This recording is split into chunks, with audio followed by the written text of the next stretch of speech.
আর এবার যে বড় খবরের দিকে নজর রাখবো, উন্নাও ধর্ষণ কাণ্ডে অভিযুক্ত বহিষ্কৃত বিজেপি নেতা কুলদীপ সেঙ্গারের ধাক্কা। দিল্লি হাইকোর্টের নির্দেশ স্থগিত সুপ্রিম কোর্টের প্রধান বিচারপতি নেতৃত্বাধীন বিশেষ বেঞ্চে। এই বিষয় নিয়ে আরো বিস্তারিত আমাদের জানাবেন প্রতিনিধি বিজেন্দ্র সিংহ আমাদের সঙ্গে রয়েছেন। বিজেন্দ্র, এই ঘটনায় আজ সুপ্রিম কোর্টের কি পর্যবেক্ষণ?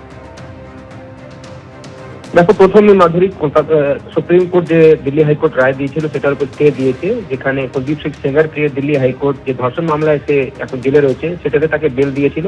অন্য একটা মামলায় সে এখনো জেলে থাকবে, এটা নির্দেশ ছিল দিল্লি হাইকোর্টের। এবং তারপরে দেখা গেছিল একদিকে যেখানে নির্যাতিতা, তার মা এবং বাকি যারা সোশ্যাল অ্যাক্টিভিস্টরা রয়েছেন তারা ইন্ডিয়া গেটে ধর্ণা দিয়েছিলেন। যন্তর মন্তরে গতকাল ধর্ণা হয়েছিল। দিল্লি হাইকোর্টের বাইরে গিয়ে মহিলা সংগঠনগুলো ধর্ণা দিচ্ছিলেন যে কিভাবে যিনি যে ধর্ষণের মধ্যে জঘন্য অপরাধ করেছিল, একটা নাবালিকার সঙ্গে ধর্ষণ করেছিল, তাকে কিভাবে দিল্লি হাইকোর্ট বেল দিল। এবং তারপরেই দেখা গেল দিল্লি হাইকোর্টকে রায়কে চ্যালেঞ্জ করে সুপ্রিম কোর্টের দ্বারস্থ হয় সিবিআই। এবং আজকে যখন ভেকেশন বেঞ্চ বসেছিল চিফ জাস্টিসের নেতৃত্বে, সেখানে তুষার মেহতা সিবিআই আইনজীবী বলেন যে সব দিক না দেখেই দিল্লি হাইকোর্টে রায় দিয়েছে। এবং পক্সো মামলা সেখানে ছিল, সেক্ষেত্রে সেটাকেও গুরুত্ব দেয়নি দিল্লি হাইকোর্ট যখন বেল দিয়েছে ধর্ষণ মামলায় কুলদীপ সিং সেঙ্গারকে। তাদের আরো বক্তব্য রয়েছে, তারা সুপ্রিম কোর্টের কাছে সেটা জানতে চাইছেন। এই বক্তব্যগুলো শোনার পর একটা সুপ্রিম কোর্ট যে দিল্লি হাইকোর্ট যে রায় দিয়েছিল সেটাকে স্টে দিয়ে দিয়েছে মাধুরী। তার সঙ্গে সঙ্গে 4 সপ্তাহ পর কুলদীপ সিং সেঙ্গারের যদি কোনো বক্তব্য থাকে সেটা লিখিতভাবে জানাতে হবে এবং 4 সপ্তাহ পর পরবর্তী শুনানি সুপ্রিম কোর্টে হবে। ধন্যবাদ বিজেন্দ্র। উন্নাও ধর্ষণ কাণ্ডে অভিযুক্ত বহিষ্কৃত বিজেপি নেতা কুলদীপ সেঙ্গারের ধাক্কা। দিল্লি হাইকোর্টের নির্দেশ স্থগিত সুপ্রিম কোর্টের প্রধান বিচারপতি নেতৃত্বাধীন বিশেষ বেঞ্চে। মূল অভিযুক্ত কুলদীপ সিং সেঙ্গারকে এখনই জামিন নয় নির্দেশ দিয়েছে সর্বোচ্চ আদালত। যাবজ্জীবন কারাবাসের সাজা খারিজের নির্দেশে স্থগিতাদেশ। সেঙ্গারের যাবজ্জীবন কারাবাসের সাজা খারিজ করেছিল দিল্লি কোর্ট। দিল্লি হাইকোর্টের সেই নির্দেশে এবার স্থগিতাদেশ সুপ্রিম কোর্টের। দিল্লি হাইকোর্টের নির্দেশে স্থগিত সুপ্রিম কোর্টের প্রধান বিচারপতি নেতৃত্বাধীন বিশেষ বেঞ্চে। আর এই ঘটনায় নির্যাতিতার আইনজীবী ঠিক কি জানিয়েছেন শোনাবো। पूरे देश की संवेदना सुनी सुप्रीम कोर्ट, और अभी उस ऑर्डर पे स्टे लग गया है।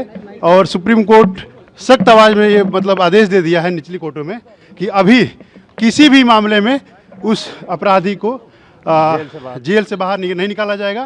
और जो ये ऑर्डर है उस पर स्टे है। अपोजिशन को उसमें काउंटर एफिडेविट फाइल करने का टाइम मिला है, और तब तक के लिए उसको किसी भी मामले में छोड़ा नहीं जाएगा, बाहर नहीं निकाला जाएगा। ये सुप्रीम कोर्ट का आदेश है। आगे भी सुप्रीम कोर्ट से पूरी न्याय की उम्मीद है। न्यायपालिका पे भरोसा है पीड़ित परिवार को और पूरे पीड़िता को। এসআইআর এর শুনানি পর্বে চূড়ান্ত হয়রানির অভিযোগ। কোথাও অসুস্থ শরীরে কোনো রকমে শুনানিতে হাজির হতে হচ্ছে বৃদ্ধাকে, কোথাও আবার 50 টাকা রিক্সা ভাড়া দিয়ে শুনানিতে আসতে হচ্ছে দিন আনা দিন খাওয়া এক পরিচারিকাকে। কাটা যাচ্ছে বেতন। আর এরই মধ্যে আবার এদিনই ফের বিএলওদের অ্যাপে সংশোধন করল নির্বাচন কমিশন। পাশাপাশি ভার্চুয়াল বৈঠকে বিএলএ 2দেরকে আগামী 1.5 মাসের রুটম্যাপ বেঁধে দিলেন অভিষেক বন্দ্যোপাধ্যায়। এসআইআর এর চূড়ান্ত তালিকা প্রকাশের আগে চলছে শুনানি পর্ব।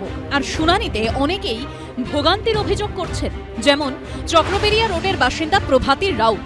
ভবানীপুর বিধানসভা কেন্দ্রের অন্তর্গত বেলতলা গার্লস হাই স্কুলে তাঁকে শুনানিতে ডাকা হয়েছিল। 30শে ডিসেম্বর ডাকা হয়েছে তাঁর স্বামীকেও। বৃদ্ধার স্বামী বাড়ি বাড়ি রান্নার কাজ করেন, তাতেই কোনো রকমে চলে সংসার। তার মধ্যেও 50 টাকা রিক্সা ভাড়া দিয়ে আসতে হয়েছে এসআইআর শুনানিতে। এই টাকাটাও যে অনেক। বুঝতে পারছি, খেয়াল নেই অত। ঘর বাড়ি ভাড়া বাড়ি তো ভাঙচুর হয়েছে, বয়স হয়েছে, বুঝতে অসুস্থ, কাগজপত্র দিয়ে। পদ্মপুকুর রোডের বাসিন্দা আশালতা পাল, তাঁরও ডাক পড়েছে শুনানিতে। পরিচারিকার কাজ করে সংসার চালান। শনিবার এসআইআর শুনানির ডাক পড়েছিল চক্রবেরিয়া হাই স্কুলে। রবিবার ফের ডাক পড়ে বেলতলা হাই স্কুলে। আর এই দুদিন কাজে যেতে না পারায় কাটা যাবে তার 2 দিনের বেতন। না, এখানে নেই, ওই উড়িষ্যা ছিল। এখানে আমি 2015 দিকে এসেছি। হ্যাঁ, ভোট দিয়েছি আমি। না, কিছু দিদি বলেনি। কালকে গেছিলেন কোথাও?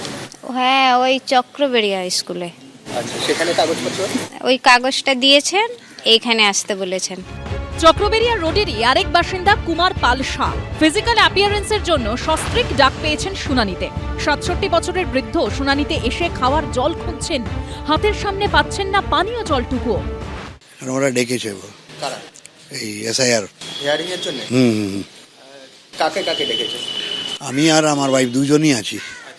আপনি কত বছরের ভোটার এখানে? এখানে অনেক বছর। আমি 58 বার্থ ডেট আছে আমার, 58-এ বার্থ আছে আমার। তখন থেকে এইখানেই আছি আমি। হ্যাঁ আছে। 2002-এর আছে। এদিনই ফের বিএলওদের অ্যাপে সংশোধন করল নির্বাচন কমিশন। রিভেরিফাইং লজিক্যাল ডিসক্রিপেন্সির জায়গায় এবার আনা হলো শুধুমাত্র লজিক্যাল ডিসক্রিপেন্সি ফিচার। শনিবার ভোটারদের ব্যাপক ভোগান্তির পর রবিবার এই সিদ্ধান্ত নিল কমিশন। আজকে বিএলও অ্যাপে একটি যে ফিচার ছিল সেই ফিচারটাকে চেঞ্জ করা হয়েছে, নতুন না বলে আমরা বলবো চেঞ্জ করা হয়েছে। এর আগে যেটা ছিল তার নাম ছিল রিভেরিফাই লজিক্যাল ডিসক্রিপেন্সি, সেটা পাল্টে আজকে দেওয়া হচ্ছে লজিক্যাল ডিসক্রিপেন্সি, শুধু কথাটা লেখা হয়েছে। এবং তার সাথে সাথে প্রতিটি বিএলওর কাছে একটা নতুন তালিকা, মানে ভোটারদের তালিকা পাঠিয়ে দেওয়া হয়েছে। মূলত এই তালিকাটা দেখে বোঝা যাচ্ছে যেটা, এবং যেটা নির্দেশ দেওয়া হয়েছে সেটা হচ্ছে যে এদের হিয়ারিং হবে না। এদিকে এতেও ত্রুটি রয়ে গেছে বলে বক্তব্য বিএলওদের একাংশের। প্রথম কথা হচ্ছে এরকমও আছে যে কিছু কিছু ক্ষেত্রে মানে আমি নিজে খুব ভালোভাবে কাজ করেছি, যে নামগুলো দেওয়া আছে অ্যাপে দেখতে পাচ্ছি সেম নামগুলোই আবার লজিক্যাল ডিসক্রিপেন্সিতে ফেলে দিয়েছে। মানে বাবার নাম ঠিক আছে কিন্তু এক্স্যাক্টলি আবার ওটাকেই লজিক্যাল ডিসক্রিপেন্সিতে ফেলে দিয়ে বলছে বাবার নাম ভুল আছে। আমি পার্সোনালি চেক করে দেখেছি ঠিক আছে। ভোটার আনিসুর রহমান, এখানে লজিক্যাল ডিসক্রিপেন্সি কি? Father name does not match with father name in ইরোল of 2025, এটা মিসম্যাচ। আমরা বারবার এটাই বলছিলাম যে অ্যাপটি ত্রুটিপূর্ণ এবং যেভাবে নির্বাচন কমিশন চলছে সেটা অসাংবিধানিক। এ নিয়ে বিএলএ 2-দের সঙ্গে ভার্চুয়াল বৈঠকে অভিষেক বন্দ্যোপাধ্যায় বলেন 1,38,00,000 নাম লজিক্যাল ডিসক্রিপেন্সির মধ্যে ঢুকিয়ে দিয়েছে, কিন্তু এদের তালিকা প্রকাশ করছে না। 31 তারিখ আমি নির্বাচন কমিশনে যাব, 1,36,00,000 লজিক্যাল ডিসক্রিপেন্সি নিয়ে প্রশ্ন করব। তারা নানা বিষয় ঘোষণা করেছে কিন্তু এই লজিক্যাল ডিসক্রিপেন্সির তালিকা দেওয়া হয়নি, তাদের কাছে তালিকা নেই। যখন খসড়া ভোটার তালিকা ঘোষণা করা হয়েছিল তখন মৃত বা অস্তিত্বহীনতার মতো বিভিন্ন কারণে প্রায় 58 লক্ষ নাম বাদ দেওয়া হয়েছিল। তবে বিজেপি নেতারা বারবার বলেছেন যে 1 কোটিরও বেশি নাম বাদ দিতে হবে। নির্বাচন কমিশন বিজেপিকে সাহায্য করতে অতিরিক্ত কাজ করছে, এই কারণেই তারা এই অযৌক্তিক অসঙ্গতির বিষয়টি নিয়ে এসেছে এবং তাদের কাছে কোনো তালিকা নেই। যাদের ডেকেছে তাদের বলছে আজ জাস্ট একটা ছবি তুলে আর একটা স্টিক মেরে ছেড়ে দেবে, কারণ এখন ওরা বলছে টেকনিক্যাল ফল্ট। অ্যাকচুয়ালি গাফিলতি হয়েছে যে 2002-এ যারা ডাটা এন্ট্রি করেছে 2002-এর তারা করেনি, কারণ 2002টা পায়নি। এটা তো ইলেকশন কমিশনের যে হটকারিতার জন্য এটা হয়েছে।